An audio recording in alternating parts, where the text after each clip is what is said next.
Hi, I'm Roy Coughlan, and I'm the creator of the podcast. You can find everything about me and the 5 podcasts on bio.link/podcaster, and you'll find it in the QR code there. I'd also like to thank my sponsors. If you or someone you know is struggling with anxiety and want to know how to be 100% anxiety free in 6 weeks without therapy or drugs, Daniel Packard Anxiety Solution Program Company offers a 6 weeks system that permanently solves anxiety at an astounding 90% success rate. People who join the program only pay at the end once they have clear, measurable results.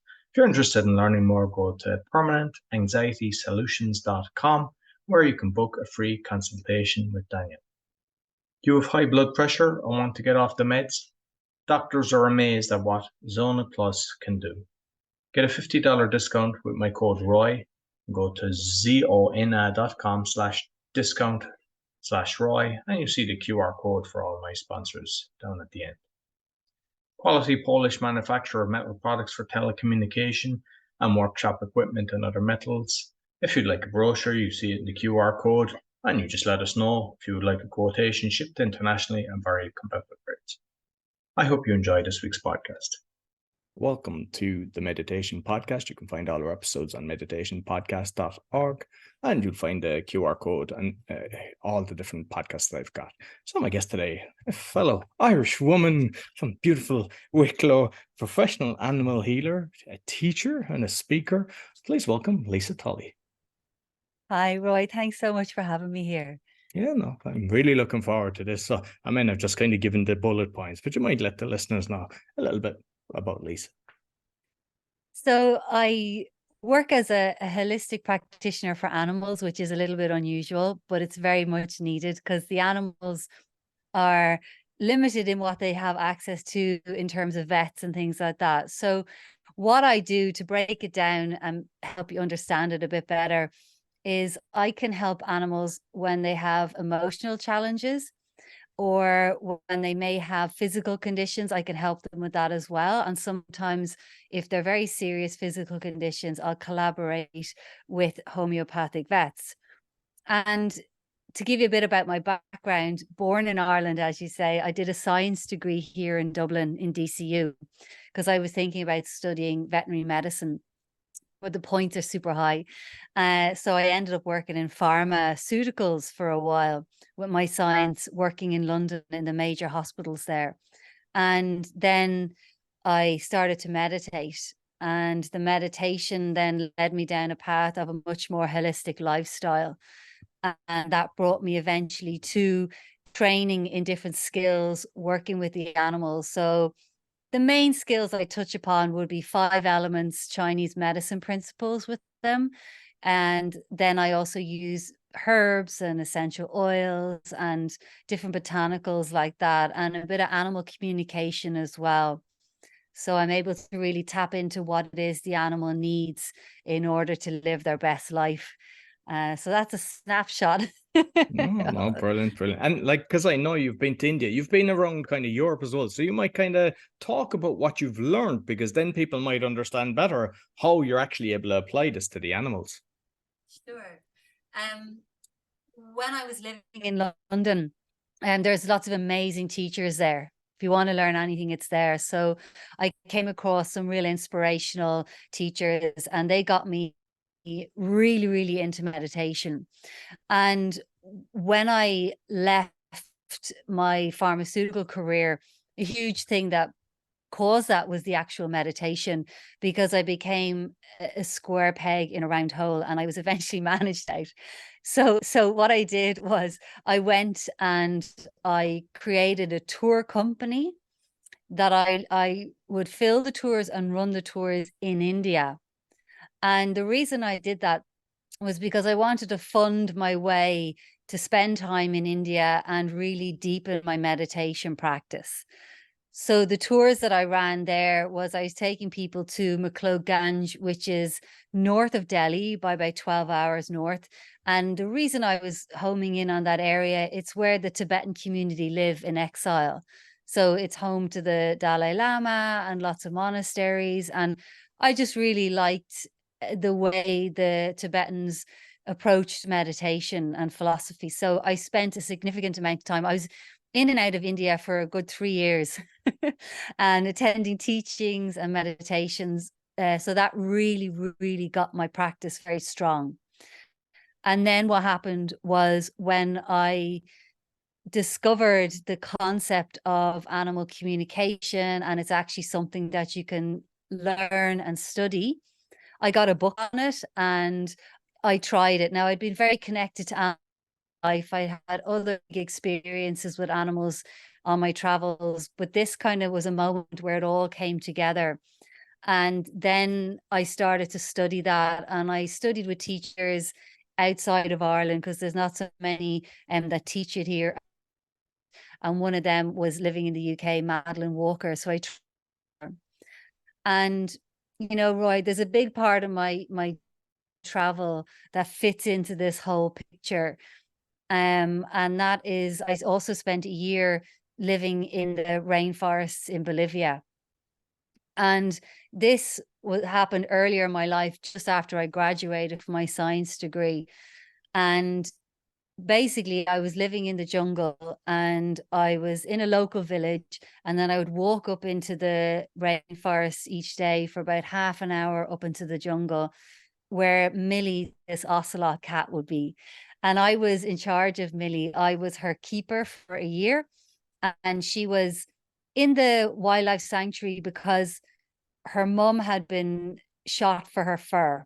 So Millie and her brother were then stolen, and they were being sold in the market, which is horrendous. And her little brother didn't make it, but then Millie did. So she was hand fed. So she wasn't necessarily totally wild at all, but she wasn't tame either. She was a jungle cat. You can't keep them as a pet. They'll suddenly turn around and eat your dog. Like, seriously, that's what a lot of people try keep these animals as pets, and then they wonder why they eat their dog. So with Millie, it was a unique experience where I got to walk with her in the jungle, and I would just let go of her lead, and she would just go off and climb trees and catch snakes and all sorts. She even caught monkeys on me some of the time. And she was so fast. She would actually catch moving bats out of the air. Like, it was just phenomenal. And submersing myself in that immense nature, that immense ecosystem, like, you know, I would be walking through rivers, and I'd climb up out of a river, and looking dead on would be a snake hissing in my face. Like, you do totally the wrong thing, you jump back and scream. You know, there's no ability to kind of stay calm and think what you're supposed to do, stay still. But I made it through. I made it through the year, and it changed me. It really, really changed me, and it helped me understand fundamentally, I suppose, how disconnected we are from nature here in the West. And something that's really stuck with me from that, which I always hold true to my heart, which might sound like a small thing, but it was really big to me, is when you live in the jungle and you hear the beautiful birds, and you look up above the canopy and you see like several beautiful parrots all flying by together in a swarm, and you look at that and you just go, wow. For me, parrots growing up were always something you had in your house, something that was kept on a perch. I grew up around canaries and budgies, and so to bring my younger self to that kind of a place and see where these animals actually naturally come from, it stirred something in my soul. And I believe now my work with the animals is beyond just healing them, it's being their advocate as well. Yeah. Beautiful, beautiful. So I suppose with the animals, there's two kind of things. Obviously, there's, you know, when they have an injury, and then there's something mental. Because, like, unfortunately, you know, whether it's a dog or a cat, any animal really, like, sometimes they're abused and they need healing. So, like, I suppose let's touch on both of them, to kind of the way that you'd go about that. When, you know, first of all, if it's a mental thing with an animal. So I suppose it's about looking at where the animal came from, even though there's the side of where an animal has had a trauma because they've been abused, that you could also look at where they came from, but it's in a slightly different way. If an animal is out of balance on a mental level or an emotional level, believe it or not, Roy, a lot of the time it can be because of their breeding. So if you're working with a lot of pedigree dogs or pedigree horses, these animals are pedigree cats that are bred to be sold. They have a much smaller gene pool and they inherit a lot of stuff from mum and dad. And so there's a bit of inbreeding there as well, which will impact them. But also what can happen is, now I'm not saying every breeder is like this, and sometimes people do this despite having the best of intentions for the animals that they breed and always making sure they have good homes, is that if an animal doesn't have enough time with mum and mum's milk and get to the point that mum actually weans the animals off her milk naturally, and then the animal has a few days with just still being with mum and mum gently pushing them away and saying, no, you've had enough milk for now, you have to feed yourself. What that does is it really trains the young animal's digestive system how to digest food properly. And the gut is known as the second brain, because when the gut is out of balance, it can affect your thought processes, it can affect your behaviors, it can affect your emotions. So a lot of these pedigree animals, they either came maybe from, say, if it's in the case of a dog, came from a puppy farm. Okay. Sometimes you'll get horses that are bred and a more expensive horse suddenly becomes an orphan, and they take that horse's mum and let her be the wet nurse for the more expensive horse. And the foal that's left behind then is hand reared. So they have all this lack of access to mum's real milk. Okay. And that can really, really affect them. And also how it can affect them is they can have separation anxiety. They can be really on edge the whole time, quite nervous. And that can turn to also being fearful, having fearful aggression, where they may go for you or go for particular types of people.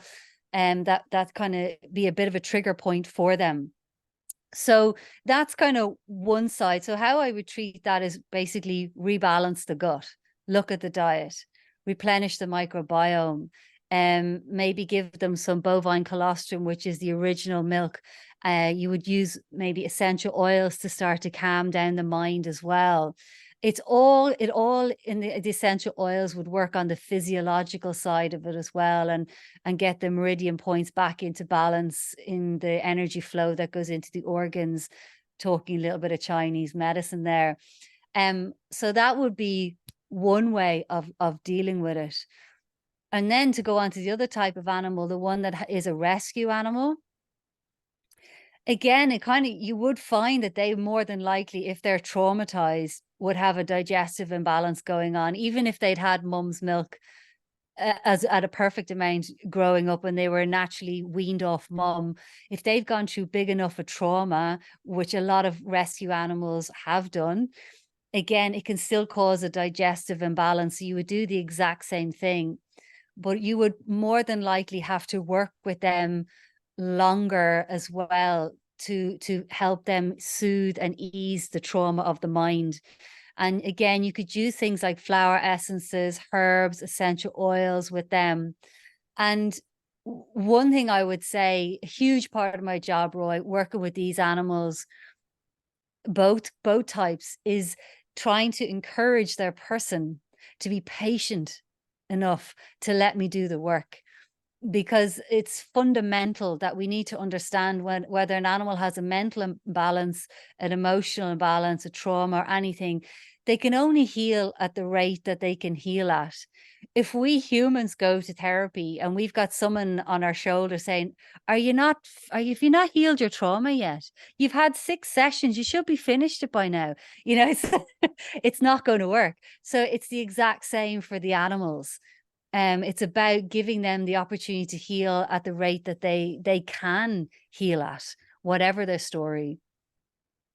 And like with, say, the foods as well, because You know, I mean, we've whiskers, paws, all these kind of things. I mean, they're like the McDonald's of food. And I think, I mean, you see the ingredients, sometimes it's like 5% dash. I never saw my dog or cat go into the fireplace and licking out the ash. You know, it was like, I mean, there's a lot of toxins in the food, which in turn, I think they're not living as long.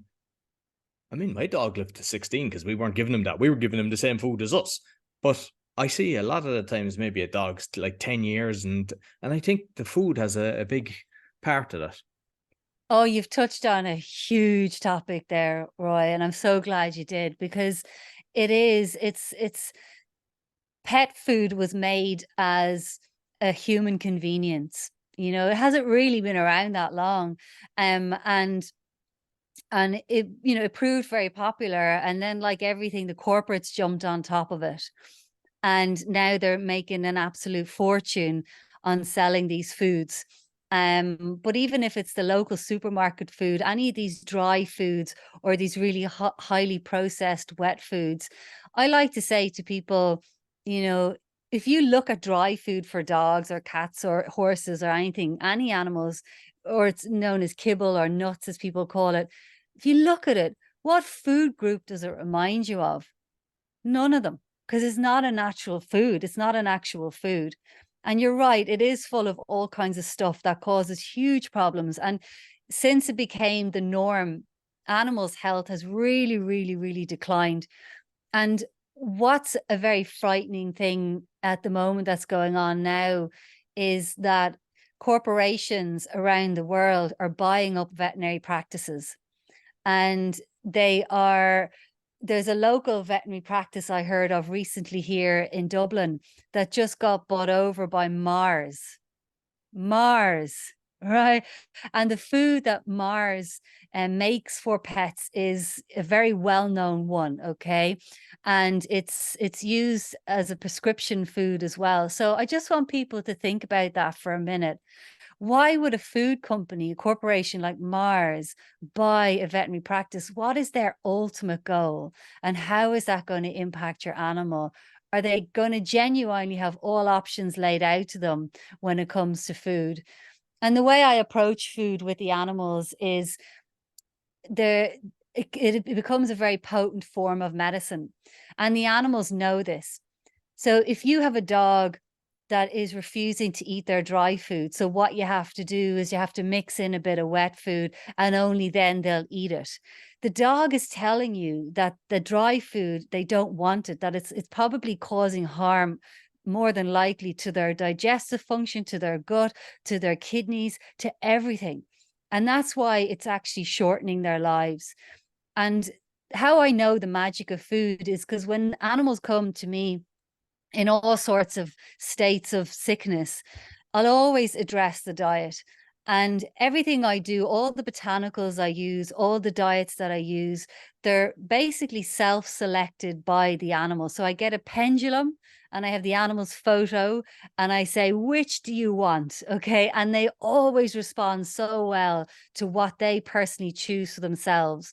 So this morning I was working on a dog who had paralysis.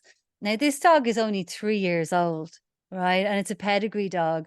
And suddenly the dog developed paralysis of the hind legs. And thankfully now the dog is starting to get back function of the legs. Not, you know, they're about 70% there. But when I looked into the case, you know, is clearly what's going on with that dog from my experience is there's a kidney yang deficiency, which means that basically the kidneys are really, really struggling. And that dog was on a home cooked diet for the first year. And then the last 2 years, the guardian put the dog on dry food, probably influenced by somebody else to make that choice. I'm not quite sure. But that is impacting the kidneys because it puts strain on the digestive system. It puts strain on the spleen, the stomach, and they need to nourish the kidneys. Now, there would have been a kidney imbalance going on there anyway, but straight away, what I'm doing with that dog is I'm changing the diet, and the dog selected a diet for himself. 2 diets, one, which is congee, which is basically chicken and white rice and ginger, which is going to feed the digestive, the spleen and the stomach, which will nourish the kidneys. Okay. And he selected warming foods to warm up the kidneys.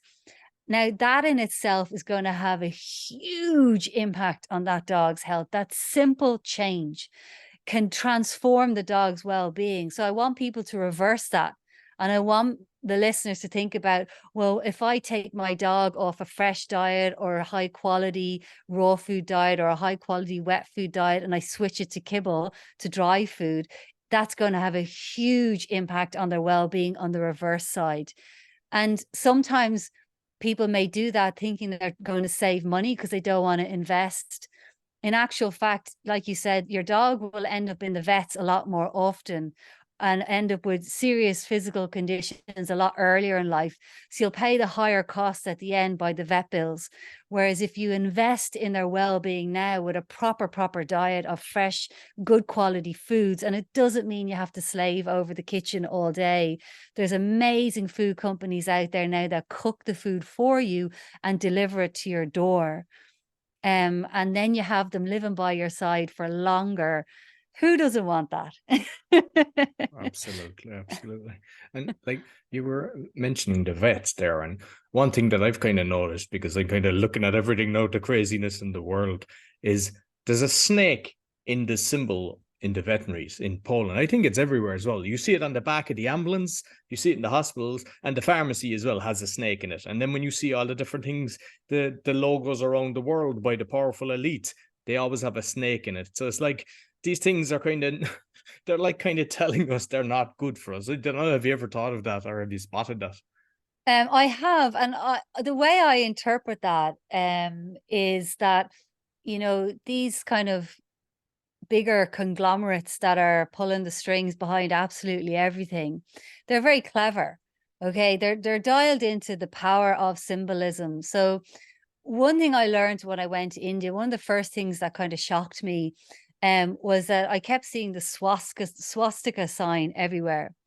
And I was like, why have they got It's the a lucky swastika? symbol there, isn't it? Oh, it's a sacred symbol, but it's reversed. Yeah. Okay, so Hitler took the swastika and reversed it around, right? So they're dialed into these powerful symbols. And, you know, the snakes that you see on the medical symbols around the world, I believe that they're in relation to the Kundalini energy, okay, which is the dormant energy that sits at the base of our spine. And our job as a human being on this earth is to cleanse the channels and the chakras and everything that goes up the body, so that Kundalini energy at some point can start to rise up and travel up. And what it does is there's one main channel that goes straight up the spine, and there's two channels that kind of weave around the spine like that look like that snake sign. And the Kundalini is depicted as the snake because it rises up and comes out at the top, and literally the light arcs over you. So that's where that symbol comes from. And the medical world, I believe, fundamentally used to genuinely have amazing healing abilities. They used to have homeopathy. They used to use herbs. They used to incorporate everything into it. But then when, again, people influenced it around the 1900s, around that time, and things really started to change. So I think that old symbol is left over from that. But even to see that symbol with other organizations that we know maybe are fundamentally not great or positive from the get-go, they still, Roy, know how to tap into this symbolism. That's the way I see it. They know what they're doing. They know the astrology. They know everything, but they just flip it for a different purpose. And we need to just flip it back. No, definitely. And I'm just curious, I don't want to mention the word, but I'll say I call it the poison dart that they give to animals. And I think with the chipping as well, where they're conditioning us that we think that's normal. Because like when I grew up, you know, in the early 70s, with the, like you maybe got the stemper and that was it, but nothing else. And they never had problems. My brother's dog died after getting, and there's someone else I know as well. He doesn't believe it's from that, but I think it is. Like his dog is getting epileptic fits sometimes 4 or 5 times a day. And I'm just wondering your thoughts on that, because I don't think it's, I mean, even for humans, it's like if you look at the ingredients that's in it, it's all toxins. And I don't think it's good for the animals either. Yeah. again, I'd say if people are listening all over the world, to this podcast, if you have an animal and you're thinking about giving them a jibby jabby,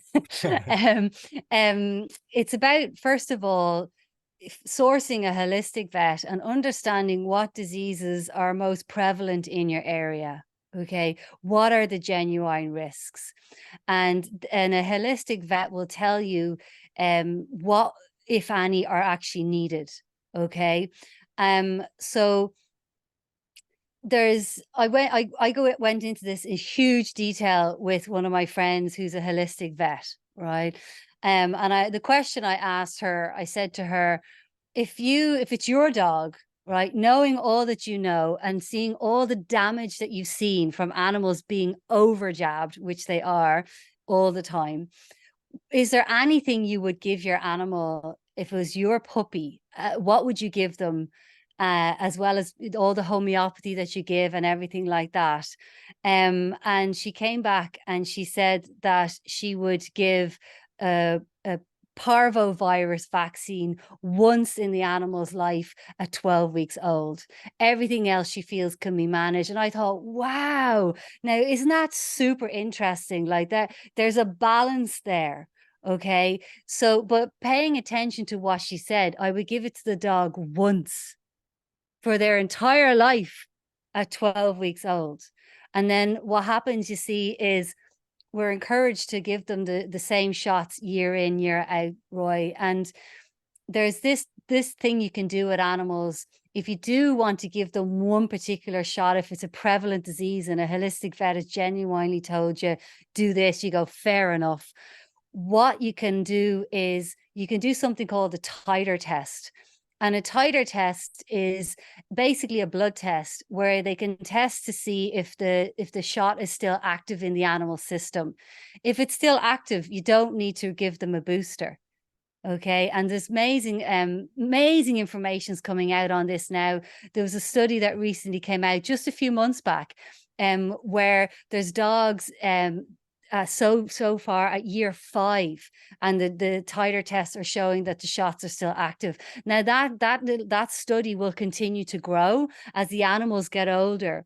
But so it could even get to 10 years, it could even get to 12 years. And there's one holistic vet in the States that did it on her own dog in the 90s. She gave the dog one shot, puppy shots, once, and did titer tests, and they lasted the dog's entire life. Okay, entire life. So it is about, approaching it with awareness. Now, I just also want to say there's people out there who don't want to do any jabs at all. Huge respect. Whatever you want to do, I'll work with you. I try and meet everybody in the middle because it's for the animals. And the people who don't want to give any jabs at all, there's homeopathic no-sodes, which are basically homeopathic versions with no side effects, no toxins, and they give your animal protection.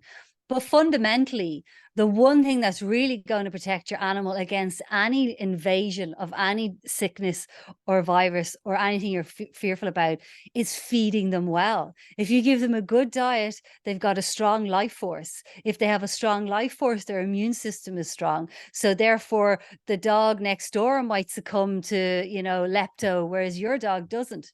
It comes back to you are what you eat.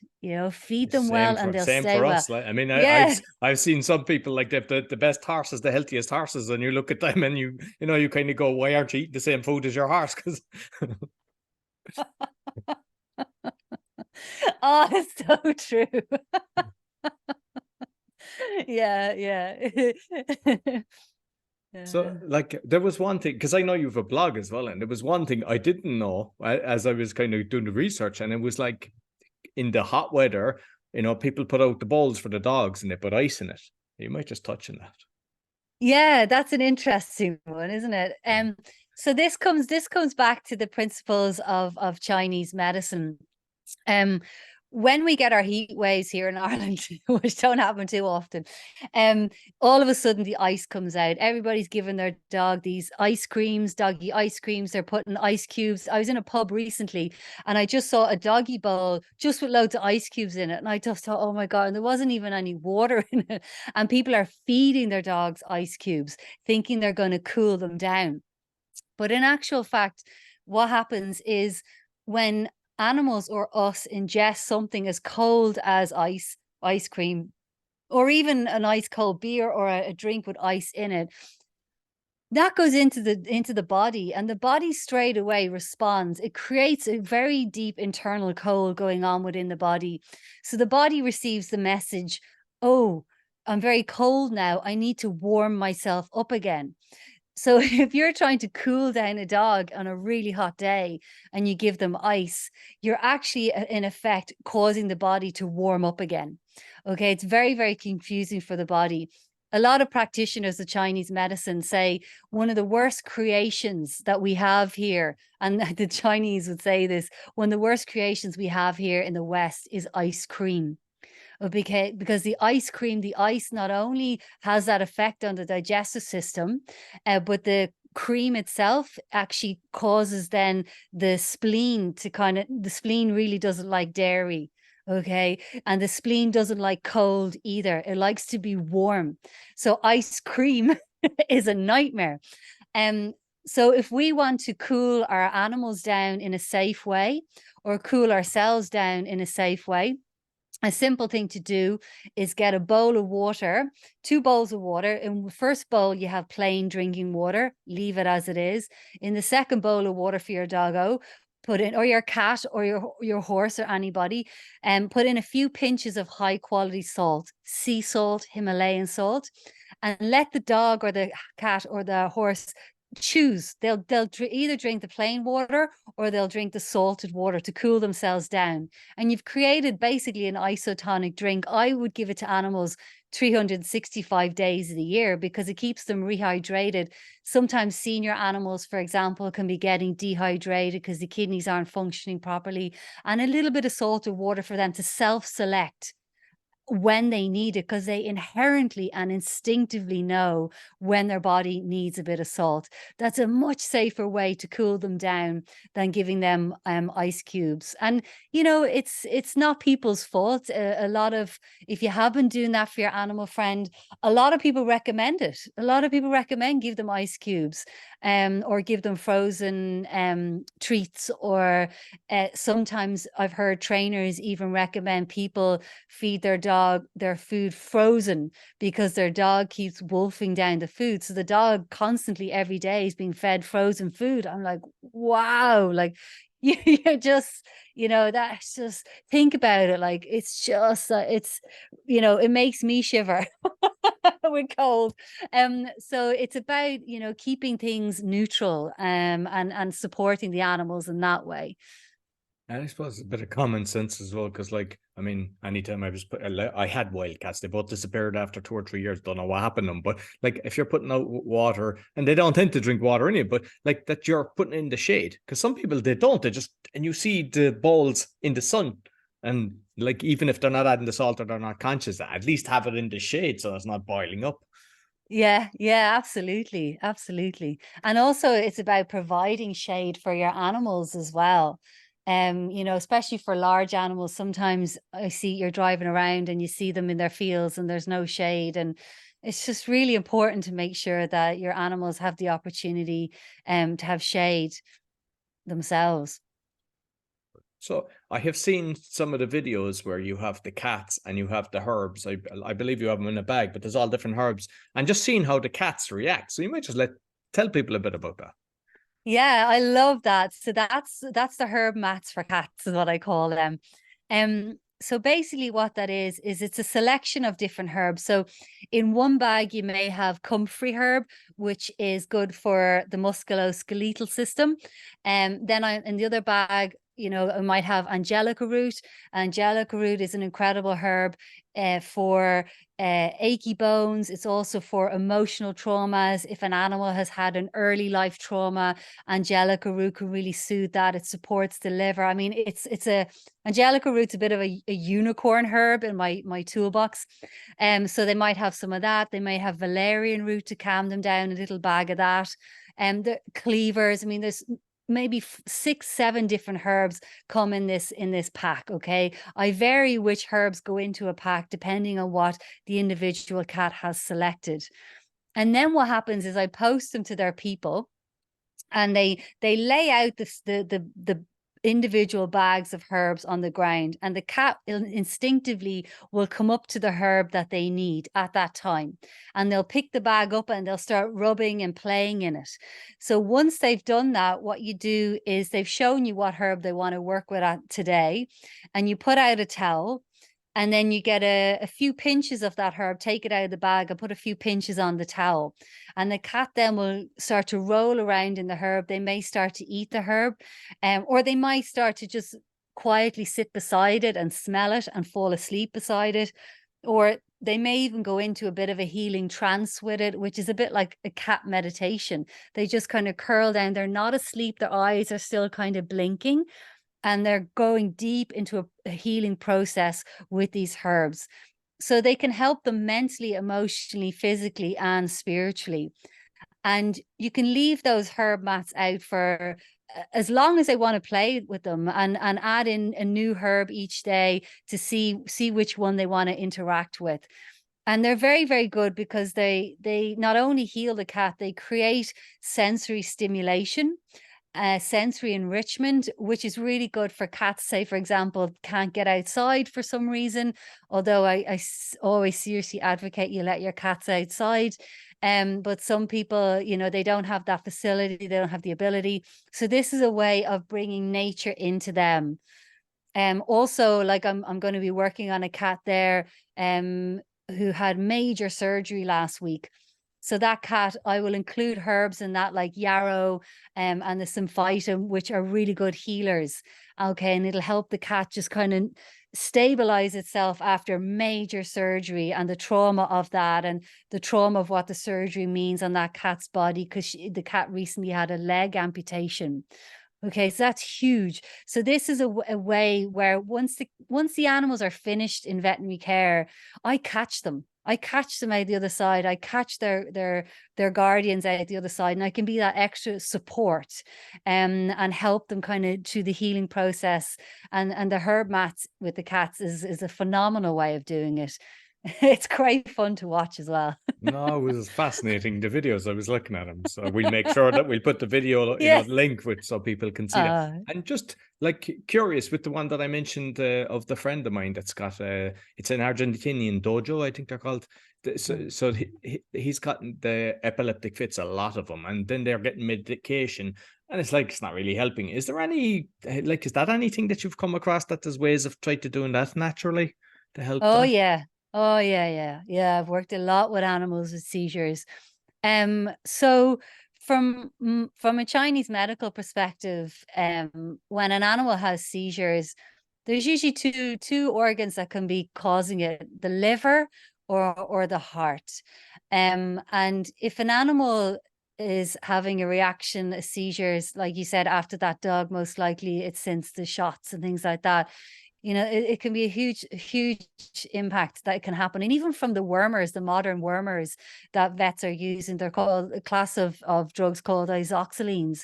And a lot of animals are getting seizures from them as well. And that can be something that could usually be by the liver. So it's about, like, I have a dog at the moment I'm helping with seizures, and that dog always has the seizures between 2 a.m. and 3 a.m. in the morning time. And that's the hours of the liver. That's when the liver is most active. Okay, so straight away that, by just asking that simple question, what time does the animal have the seizures at? You possibly can highlight it's the liver. I mean, there's many other things I would be looking at as well to identify it.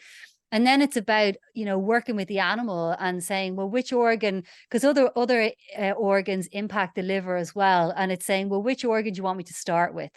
Okay, how can we support the liver? Do we support the kidneys to support the liver, or do we go straight in and support the liver directly? So that's where the animal has this innate wisdom to tell me, oh, start with the kidneys first, and then we support the kidneys to in turn support the liver. That will just give you one example. And then the other type of seizures then is connected to the heart. So in Chinese medicine, the spirit of the heart is called the Shen. Each organ has a spirit. And what the principles say is that when an animal has a seizure, it can be because the Shen is leaving the body, the spirit of the heart is leaving the body. So the emotional causes behind seizures is basically wanting to exit, not being able to cope in life, wanting to escape. Okay, they literally leave the room. Okay, so the Shen, the heart energy, is not being grounded. Consequently, actually, the liver plays a big role in grounding the Shen in. But an animal, it can be about treating the seizures by supporting the heart and supporting the emotions and understanding why the animal fundamentally wants to leave. Or maybe it's their person that's really having a very difficult time and they want to just check out. And the animal is checking out for them and having the seizures to mirror back to them saying, look, this is not working for you. You need to, instead of checking out, you need to deal with why you want to check out. So it can be a process. It can be a real process, but it can be a very rewarding one, because I get a lot of animals with seizures where, they've just escalated. The drugs are no longer working, and they've just tried everything, and then they come to me, and then we really look at why they're happening. And I like to work in collaboration with vets on these types of cases, because you have to be very, very careful. Very, very careful with seizures, and huge respect to all the hard work the vets are doing. So it's about teamwork. Brilliant. And I'm just curious then, with all the animals that you're dealing with, have you had any bad cases where because I mean some dogs and some cats, whatever, they're just comfortable with the kind of the family, and when somebody comes in to help, I know you can do a lot of this stuff online, but have you had experiences that and how you can potentially avoid them in the future? Do you mean like experiences like they try to bite you, or they're just attacking? Because sometimes you see that with an animal, they're defensive of their owner. Yeah. Oh, I see what you mean. Yeah, like I'd say when I go and visit an animal, they tend to respond to me in a different way to what they normally would do. So you could have an animal that's usually quite aggressive and they'd be quite calm with me. Or you have an animal that's usually quite calm and then suddenly they'd be aggressive with me. Okay, so it can go either way. And the reason being is that they show me their true nature, or they show me what's really going on for them. So yeah, I was working with a dog where I went into the house and I had the botanicals in my box, and just the vibration of the oils can trigger them. Okay, because they know, because they're already releasing, and they can have a trauma release. So there's certain oils that I use that I know to be very careful with. And with this particular case, I walked into the house and it was a big breed of a dog, like a serious breed. And the dog just starts growling at me, and the person's like, oh my God, she never normally does that. And I was just like, can we put her on a lead? And the guardian was like shocked. Why would you want to put her on a lead? I'm like, well, if that dog, you won't be able to get that dog off me. That dog is a serious dog. So eventually I kept working with the dog, and twice she kind of really turned on me, but the guardian had her. And then eventually the oils won. Like by the end of it, the dog was panned out on the floor, completely chilled out and relaxed. So the oils will win. It's about me keeping myself safe until they do. If there's a particularly tricky horse, I'll always, and I know that they need a particularly tricky oil, like a trauma release one. I'll always work from the outside of the stable. Like, there's only one of me, and I don't want to, I've got many more animals to heal. So, I never have any fault in the animal at all if they respond to me in a way that's deemed aggressive. I just think they're just asking for help, and I'm the one to give it to them.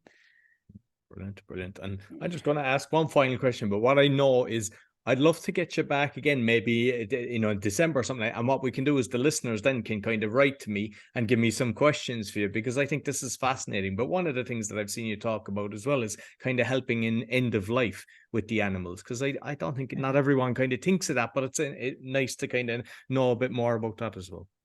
Oh yeah, that's the quieter part of my work that not many people know I do. I've been working with the animals now, end of life, for 10 years. And what I do is I give them a voice. This is where the animal communication plays a big role, because if an animal is senior and their body is letting go and their person knows it's getting close, or an animal has been given a diagnosis by a vet, it's about, I give the animal a voice and say, well, how do you want things to pan out? Do you want to try go for a natural passing? Or is your suffering too much? Do you actually want help to leave? Do you want a euthanasia? And then, as hard as that conversation is, I cry every single time. It takes the responsibility, for all the responsibility off their person's shoulders. It becomes a conversation. And then what we have is there's certain botanicals that we use at end of life that support the animal, the soul to leave. Okay. They don't force it like chemical euthanasia, but they seriously help the animal to go. So they can actually completely avoid needing euthanasia if that's possible, but sometimes it's not. And the other thing as well, the end of life botanicals, what they can do is they can actually give an animal that is really, really waning, they can suddenly bounce back, right, and have a new burst of life and start playing with toys they haven't played with in months and doing things they haven't been doing in months, because it gives them full soul autonomy.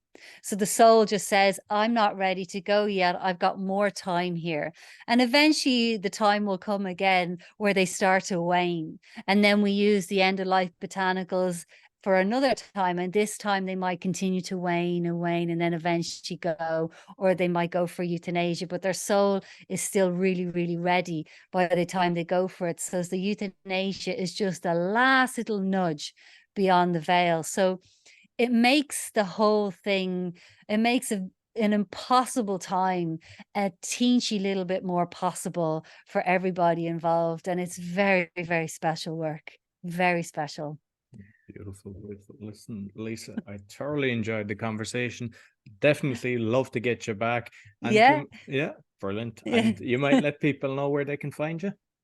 Oh yeah. My website is animalhealing.ie, so they can find and my handles on Facebook and Instagram is Animal Healing Lisa Tully. You'll find me there as well. And yeah, I'd love to hear what questions all of you have out there, and I'll be sure to answer them on the next time we chat, Roy.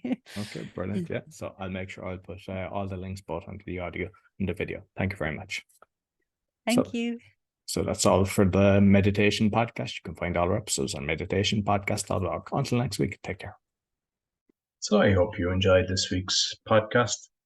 You'll find everything about me on bio.link/podcaster with all my podcasts, and you'll find it, you see in the QR code in the graphic that's shown. I'd like again to thank my sponsors. So if you or someone you know struggling with anxiety and want to know how to be 100% anxiety free in 6 weeks without therapy or drugs, Daniel Packard's Anxiety Solution Program company offers a 6-week system that permanently solves anxiety at an astounding 90% success rate. People who join the program only pay at the end once they have clear, measurable results. If you're interested in learning more, go to permanentanxietysolutions.com, where you can book a free consultation with Daniel. Do you fight blood pressure and or want to get off the meds? Doctors are amazed at what Zona Plus can do.